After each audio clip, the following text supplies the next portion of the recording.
When most people think about the story of the Bible, they think of a story about God and humans. But remember, we learned that there's a whole other cast of characters that appears throughout the Bible and plays a really important role. Right, spiritual beings, angels, demons, and the like. Right, and in the Bible, they inhabit the heavenly realm, which is parallel to our earthly reality and actually overlaps with it. Now, all of these spiritual beings have their own unique characteristics. But here's what's fascinating. The biblical authors have one word that can refer to all the inhabitants of the spiritual realm.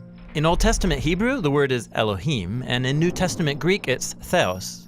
But here's the thing. This word gets translated in lots of different ways depending on which being is referred to. Angels, gods with a lowercase g, or even God with a capital G. Wait, so one word can refer to any of these beings? Yeah. It's because Elohim is a category title. It can designate any spiritual being that belongs to the heavenly realm. Okay, a title, not a name. Like the word mom. Yeah, right. The word mom can refer to lots of really different kinds of people, but they all share in common the same role in a family.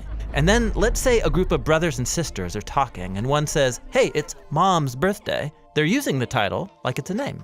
But it would be clear that they're referring not to any mom, but their mom. Yes, and the same goes for the biblical authors. They called their God Yahweh, which is the name revealed to Moses. But they also sometimes refer to him with the category title Elohim, using it like a name, because they all know who they're referring to. Okay, but don't the biblical authors think that Yahweh's in a class of his own, not like any other? They do, which is why they say things like Yahweh is the Elohim of Elohim. That is, the chief Elohim among all the others.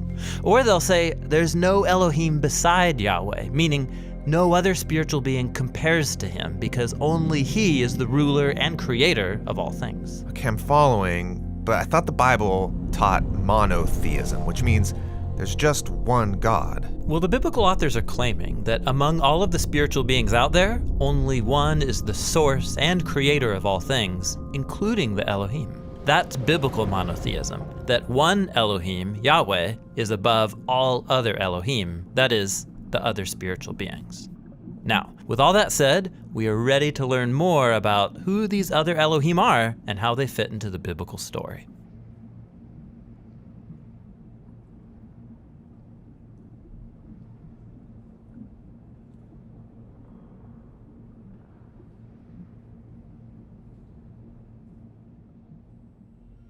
You just watched a video on Elohim, that is, spiritual beings. Now there's one fascinating group of Elohim given many titles in the Bible. The host of heaven, the sons of God, or even the divine council. And that's who we're going to look at next.